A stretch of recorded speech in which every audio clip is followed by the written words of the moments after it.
Okay, let's dive right into this one, because we are about to explore a reality that is just fundamentally different from anything we know. Imagine a cosmos literally woven from sound and vibration, a perfect cosmic symphony. But, as we're about to find out, that symphony is starting to hit some seriously wrong notes. I mean, really think about that for a second. What if everything, every star, every single thought, was just one note in this enormous cosmic song? And what happens when that song starts to, well, fall apart? When it skips, forgets its own lyrics, maybe even starts improvising? Well, for a species called the Lumora, that isn't just a what if, it's their reality.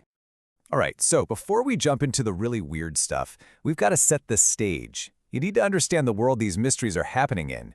For the Lumira, it's simple. The universe isn't just full of music, the universe is music.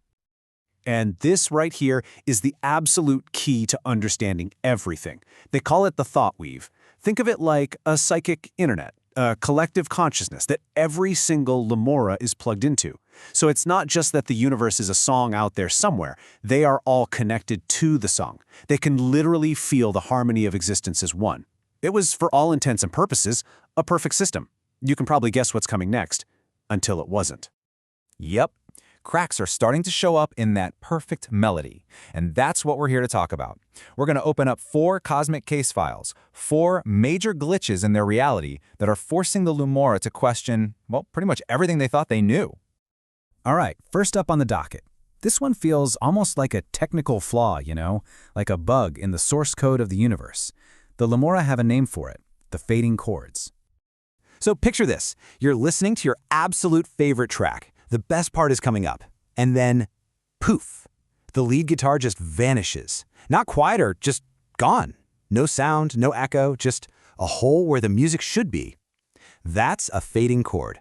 It's like a cosmic record is skipping, and it leaves this totally unnerving, disorienting silence right where a star's beautiful rhythm is supposed to be. So how in the world do you explain a glitch in reality itself? Well, the Lumora are trying to figure that out. They've got a few competing theories. Some are optimistic, right? They think, hey, maybe it's a natural process. The song is just rewriting itself. Others are a bit more paranoid, fearing some unseen external force is literally pulling their reality apart. And then you've got this one thinker, a contrarian named Groklet, with this really beautiful, kind of whimsical idea. What if the universe is just taking a breath, pausing to dream up a brand new verse? And this is what I find so fascinating. They don't just sit back and let it happen. They fight back. They have this ritual called the restoration weave. So when one of these fading chords creates what they call a lost thread in their shared consciousness, they all gather together, and they collectively pulse harmonic thoughts. They literally try to think the missing music back into existence. It's this incredible act of hope, trying to mend the entire cosmos just with the power of their minds. Okay, let's move on to our second case file. If the fading chords are glitches in the system, then the wandering stars, well, these guys are the rebels. We're talking about celestial objects that are flat out refusing to play by the rules of the symphony. I mean, just let that sink in for a second. We're not talking about a ball of gas just following predictable physics. We're talking about a star that seems to have a will of its own. A star that just decides, you know what, I'm done with this sheet music, and goes off to compose its own wild cosmic solo. And these things are unbelievably rare. We're talking only a handful have ever been sensed. That rarity just makes each one a massive event. It's this huge cosmic enigma that captures the attention of the entire thought weave. Believe me, when a wandering star shows up, it is a very big deal. And you can see just how different they are. A normal star, that's your rhythm section.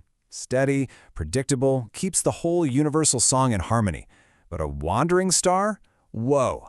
Their notes are wild, untamed, deeply personal. The Lumora can sense actual emotions pulsing from them, things like grief or joy or intense longing. It's like these stars are living these epic lives on a scale that's just completely beyond our comprehension. And of course, our favorite contrarian Groklet has a take on this too, and I just love it. He calls it the song's way of running away from home. Isn't that perfect? It's not a mistake, it's not some invader. It's the universe itself, just expressing a desire to be free, to find a new beat. All right, so we've looked at rebels inside their reality. Now let's take a journey to the absolute edge of everything the Lemura know. This is the place where their universal song starts to get quiet and something else entirely begins to whisper. I mean, it's a question we all ask, right? What lies at the edge of everything? But for the Lemura, this isn't some philosophical thought experiment. It's a real, tangible, psychic place they can actually get close to. And it's a place where their entire reality, that universal song, just starts to break down. And the most important thing to get here is that this isn't a physical wall out in space. It's a psychic boundary. The closer Lemura gets, the weaker their connection to the song becomes. They start to hear these bizarre whispers, notes that shouldn't exist, rhythms playing backwards. And maybe the most unsettling part? They get the distinct feeling that they are being watched from whatever lies on the other side. Okay, this brings us to our last case file. And honestly, this one might be the most haunting of all. Because this mystery isn't about a glitch out in space, it's about a glitch in memory itself. And it strikes right at the heart of what it even means to be a Lemura. Remember the thought weave? It's supposed to be their perfect, shared, eternal archive. Everything that has ever happened is recorded there, shared by everyone. So, what do you do when that perfect record has a hole in it? When it says someone existed, but no one, not a single living Lemura, has any memory of them at all? That is the chilling reality of what they call the forgotten kin. The records, the raw data, it all says they were there, but the memory, the actual feeling of knowing them, the consciousness of that person is just gone. It's a void. And the implication is unthinkable. Their perfect, eternal collective mind is imperfect. It can actually lose people. And trying to figure out what happened to them is a source of this deep, quiet grief and a lot of speculation. You can see the main theories here.